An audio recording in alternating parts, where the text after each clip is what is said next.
아, 정말 프리 TV 토론. 사전 TV 토론 여러분 먼저 보셨는데 이게 정말 26일밖에 안 남았구나가 실감 날 정도의 뜨거운 토론이었습니다. 친절한 대기자로 넘어가죠. 권영철 대기자 어서 오십시오. 안녕하십니까. 오늘 가져오신 얘기 단일화 얘기 가져오셨어요? 그렇죠. 20대 대통령 선거가 이제 26일 남았고 다음 13일부터 14일까지 이틀간 후보 등록하죠. 그렇습니다. 그럼 15일부터 3월 8일까지 22일간 공식 선거운동에 들어갑니다. 예. 그런데 이번 대선에서는 시대 정신이 안 보이고 보이는 건 후보 단일화와 네거티브 뿐이라고 해도 과언이 아닐 정도로 연일 정치권과 언론에서 거론이 됩니다. 네. 지금도 두 후보 토론했지만 거의 네거티브 문제, 누가 잘했냐 못했냐 문제가 있냐 이런 얘기를 많이 하죠. 그래서 이제 1987년 6월 항쟁으로 직선제를 쟁취한 이후에 매번 선거 때마다 후보 단일화가 거론되고 있는데요. 그렇죠. 이번 대선처럼 후보 단일화가 모든 이슈를 집어삼키는 일은 매우 이례적인 일입니다. 그래서 1987년 단일화와 2022년의 단일화 그 차이점은이라는 주제로 알아보고자 합니다. 지금 이제 단일화 구도가 상당히 복잡하게 막 여러 차원에서 논의되고 있어요. 일단 윤석열 안철수 단일화, 이재명 안철수 단일화, 이재명 김동연 단일화, 막 이런 여러 가지 단일화들이 논의가 되고 있는데 그 중에서 가장 가능성이 높다라고 얘기되는 윤석열 안철수 단일화의 가능성은 어떻게 보세요? 저는 안 될 거라고 봅니다. 그 근거는 안철수 후보가 지난 8일 관훈클럽 토론회에서 지금까지 자신이 단일화 한다고 했을 때는 단일화를 했지만은 안 한다고 했을 때는 단일화를 하지 않았다. 그렇게 말했고요. 말했습니다. 예. 그리고 자신이 정치를 시작한 이후에 2012년 대선에서 양보해서 단일화됐고 네. 지난해 2021년 서울시장 보궐선거에서 단일화했을 뿐이다. 나머지 선거는 다 완주했다. 그런데도 계속 단일화 얘기가 나오는 거는 잘못된 기득권 정당 정치 세력의 이미지 조작 때문이다. 이렇게 얘기를 했어요. 근데 그럼에도 불구하고 단일화 문제가 계속 나오는 건 네. 안철수 후보가 뭐 한때는 10% 넘어서는 지지율 받았지만 지금 다시 한 자릿수가 되면서 즉 당선 가능성이 좀 낮아지면서 계속 단일화 얘기 나오는 거 아니에요? 그런 면이 없는 건 아닙니다. 분명히. 그렇지만 안 후보는 당선되기 위해서 나왔다. 완주가 목표가 아니다라고 분명하게 얘기를 하고 있고요. 그러면서 닥치고 정권 교체가 목적이 아니라고 강조합니다. 이 대목 발언 잠시 한번 들어보시죠. 네.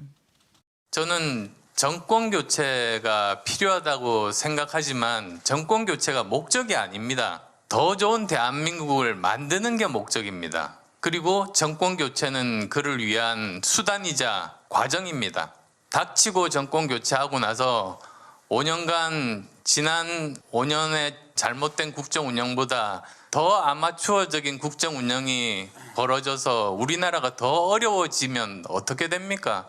그러면 왜 정권 교체를 하겠습니까? 안 후보는 후보 단일화와 관련해서 저는 어떤 제안도 받은 적이 없다. 그런 것에 대해 왜 제가 고민해야 하느냐. 처음부터 끝까지 갈 생각을 하고 시작했다. 이렇게 거듭 밝혔습니다. 그러니까 제가 안철수 후보하고 여러 번 인터뷰를 해보면은 계속 그거였어요. 안일화 아니면 네, 안 한다. 맞습니다. 완주한다 이거였고 네. 심지어 이제 권은희 원내대표는 단일화 가능성 0%다라고까지 얘기를 하는데도 네. 단일화 문제가 연일 수면 위에 오르기는 하거든요. 그건 현실이거든요. 그거 왜 그럴까요? 첫 번째는 이번 대선에서는 시대 정신이 보이지 않기 때문입니다. 김현정 앵커가 인터뷰를 많이 하는데 네. 이번 대선에서 가장 인상적인 화두가 뭡니까? 사실 잘 모르겠어요. 정말 뭐 여러 가지 뭔가- 자잘한 것들도 많이 나오고 네. 뭐 현안으로 나오는 사안들은 있지만 굵직하게 큰 흐름으로서 보이는 건 잘 안 보여요. 뭐라고 탁콕 찍어서 네. 한마디를 하기가 참 어렵죠. 예. 야당에서는 정권 심판론과 네거티브 캠페인에 주력하고 있고요. 여당에서는 정권 교체 이론을 압도할 비전이나 정책을 제시하지 못하고 있다. 이런 평가가 나오거든요. 워낙 비호감 대선이라고 불리다 보니 네거티브를 넘어서는 시대를 가르는 시대 정신이 눈에 띄지 않고 있는 게 현실입니다. 예.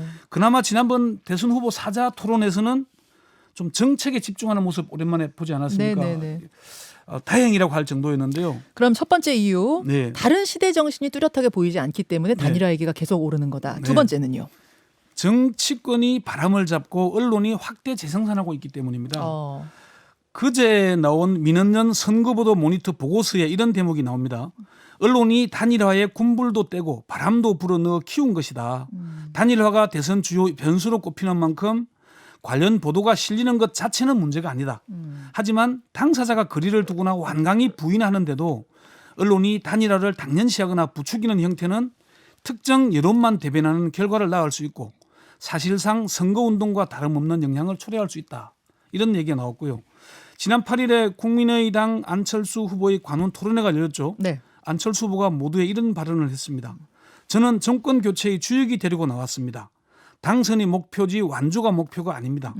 굉장히 귀중한 시간에 단일화에 거의 15분에서 30분 이렇게 쓰는 일이 없었으면 좋겠습니다. 이렇게 발언을 했어요. 예. 그런데 첫 번째 질문 주제가 단일화였고 첫 번째 질문자, 두 번째 질문자 그리고 사회자까지 나서서 단일화 문제를 집요하게 파고들어서 어디서요? 관훈 토론회 예, 근 기자들이 30, 하는 거? 근 30분을 끌고 가더라고요. 중견 언론인들 클럽인 관훈 클럽이었어요. 네.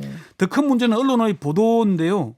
100분간 이어진 질의응답에서 단일화 외에도 코로나19 방역, 부동산 정책, 국민연금 개혁안, 젠더 이슈, 이명박 대통령 사면 의향 등 다양한 이슈들이 거론됐는데 다음 날 언론 보도는 거의 단일화만 집중하고 있었어요. 아, 보도되는 것도 또 단일화다. 권영철 기자는 어떻게 정치부 할 때 어땠어요? 정책에 집중하려고 해도 언론대의 흐름이 그렇게 가면은 끌려가는 면이 있거든요. 그런데 이게 사실 우리도 뭐 단일화 문제를 거론하고 있긴 합니다만은 단일화 외에도 거론할 게 얼마나 많습니까 지금. 코로나 이후에 사실 글로벌 세계가 어떻게 돌아갈지 걱정들이 많잖아요. 예. 이런 문제, 청년 실업 문제, 한반도 평화 문제 많은데 그런 것들 안 하고 있는 얘기가 있는데. 그러니까 정말로 대중들이 또 국민들이 궁금해해서 그 사안들을 다루는 것이 있을 것 같고 또 대중들의 관심, 국민의 유권자들의 관심과 상관없이 그들만의 리그처럼 가는 경우가 있을 텐데 이번 건은 어느 쪽이냐 이것도 좀 궁금하네요. 아무래도 정치 공학적일 텐데 관훈 클럽 토론회에서 안철수 후보가 했던 발언 잠시 한번 들어보시죠. 예. 지금 이런 치열한 미국과 중국의 과학기술 패권 전쟁 속에서 앞으로 5년이 대한민국의 운명을 좌우할 중요한 시기인데 대한민국의 생존 전략이 무엇인가? 그걸 대한민국의 화두로 만들고 앞으로 무엇을 먹고 살 것인가? 그것을 말씀드리러 나왔습니다. 그러니까 안철수 후보가 지난 사자 토론에서 국민연금 개혁안에 대해서 후보들 약속을 받아냈잖아요. 네네. 그런 약속. 그리고 의사 출신이고 정보기술 IT 전문가 아닙니까? 이런 미래에 대한 식견을 드러냈는데 언론은 주목하지 않는 겁니다. 정치권에서 아무리 단일화 바람을 피우더라도 언론이 집중하지 않는다면 정치권 내부의 얘기로 끝날 수 있는 거거든요. 알겠습니다. 예. 자, 두 번째 이유는 그거고 예. 단일화 이야기가 이렇게 많이 나오게 된 세 번째 이유는 뭐라고 보세요? 누가 당선될지 예측하기 어렵기 때문입니다. 사실 그 이제 공식 선거운동 전되면 대충 윤곽이 좀 드러났잖아요. 그렇죠. 사실은 이번 100일 대선은- 전에도 윤곽이 드러났던 적이 많아요. 예, 어제 발표된 여론조사에서 이재명 후보와 윤석열 후보가 35% 각각 차지한 조사도 있었잖아요. 네. 이게 이제 엠브레인 퍼블릭, 케이스 텟 리서치, 코리아 리서치, 한국 리서치 등 4개 여론조사 업체가 조사하는 전국 지표조사 NBS 아닙니까?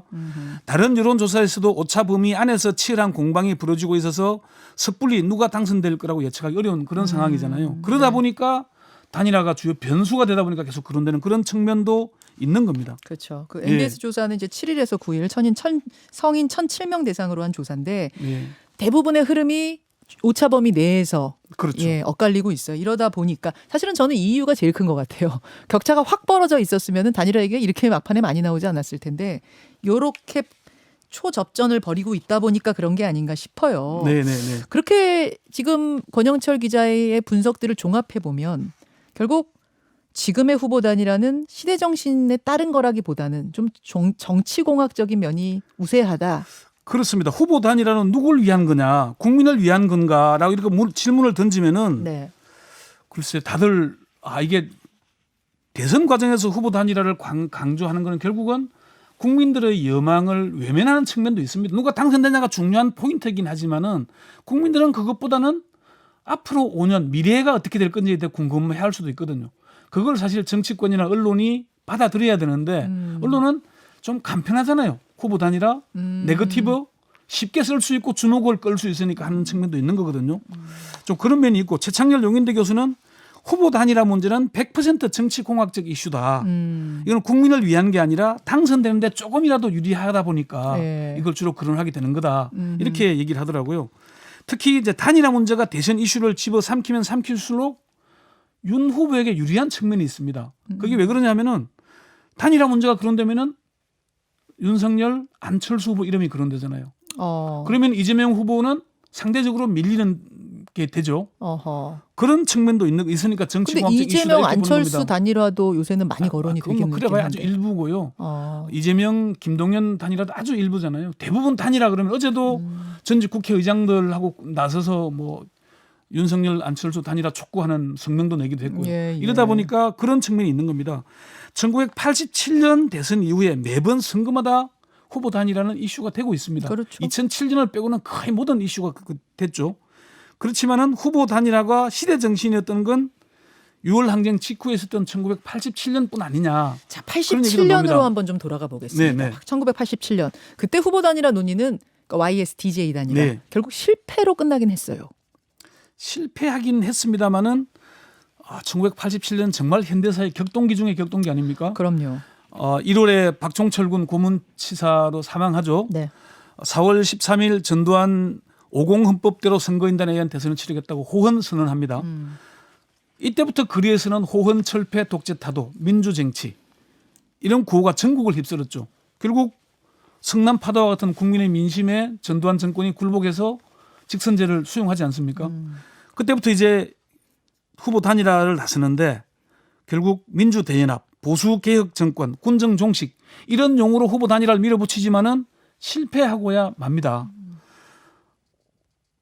이게 이제 YS는 10월 10일 대선 출마를 선언했고 DJ는 평화민주당을 만들면서 네. 민주 진영은 이른바 통일민주당과 평화민주당으로 분열하고 결국 정권 창출에 실패하게 됩니다. 그렇죠. 네. 그때 그 실패의 원인을 뭐 핵심적으로는 뭘로 봐요? 이미 35년 전의 얘기잖아요. 네. 아마 지금 많은 선거를 하는 투표권자들이 그 당시에 태어나지 않은 사람도 많습니다. 그러다 보니까 사실 과거 일이 돼버렸는데 당시 단일화 실패 원인을 한마디로 정리하기는 어렵습니다. 상도동에서는 동교동 쪽에, 네. 동교동에서는 상도동 쪽에 책임을 돌리기도 하는데 양쪽 모두 역사적 비판에서 자유로울 수가 없는 겁니다. 1986년 김대중은 나는 다음 대선에 출마하지 않을 것이라고 선언을 하고요. 네. 김영삼도 사면 복권이 이루어진다면은 김대중을 대통령으로 만들기 위해 전력 투구하겠다는 말을 했습니다. 둘 다 약속을 지키지 않았다는 비판을 받을 수밖에 없는 거고요. 문제는 단일화에 실패하면서 군부 정권이 연장됐을 뿐 아니라 망국적인 지역 감정이 확산된 겁니다. 네. 1로 3김이 속한 정당이 지역을 근거로 하다 보니까 네. 지역 감정이 깊어질 수밖에 없었던 겁니다. 그리고 대선 직전에 칼기 폭파 사고가 일어나죠. 결국 북풍몰이, 공안몰이까지 일어나면서 국민은 이렇게 진영으로 갈라지기 시작했던 겁니다. 그 87년 단일화 시도와 네. 지금 2022년 단일화의 가장 큰 차이점은 뭘까요? 1987년 대선에서는 군정종식 민주정치라는 뚜렷한 목표가 있었고요. 단일화의 명분. 예, 결과적으로 실패했지만 국민의 요구가 거셌습니다. 2022년 대선에서 단일화는 정치공학에 머무르고 있습니다. 국민의 명령이니 시대정신이나 하는 목소리를 높이지만은 결국은 정권을 잡기 위한 한 방편 아닌가 하는 그런 분석이 나오고요. 양당 기득권이라고 하잖아요. 민주당과 국민의힘이 정권을 주고받고 있는 형국이잖아요. 국민의힘이 5년 전 탄핵된 정부 아닙니까? 네. 말은 정권 교체이지만은 이른바 잃어버린 권력을 찾기 위한 노력 아니겠습니까? 다음 주 후보 등록과 함께 법정 선거운동에 들어갑니다. 이 기간 동안이라도 제발 정책에 집중하고 미래에 먹고 사는 문제, 복지, 노동, 부동산, 한반도 평화, 청년 실업 이런 문제에 좀 집중했으면 좋겠다는 생각을 꼭 제가 말씀드리고 싶습니다. 코로나라는 굉장히 엄중한 시국에 네. 미래의 비전을 보여주는 이런 이야기들이 더 많이 오갔으면 좋겠다라는 데 동의하고요. 네. 사실 유권자들의 관심도 절실합니다. 그렇습니다. 사실 유권자들이 네. 듣고 싶은 것에 언론은 또 집중하게 돼 있거든요. 네. 유권자들에 대해서도 유권자들 자신도 한번 그런 데 더 관심을 기울여 봐야 될 것 같습니다. 수고하셨습니다. 네. 김현정의 뉴스쇼는 청취자 여러분의 참여로 이루어집니다. 트위터, 페이스북, 레인보우 게시판, 그리고 단문 50원, 장문 100원의 유료 문자 샵 1212, 우물정 1212 통해 참여하실 수 있습니다. 김현정의 뉴스쇼 여러분과 함께 만듭니다.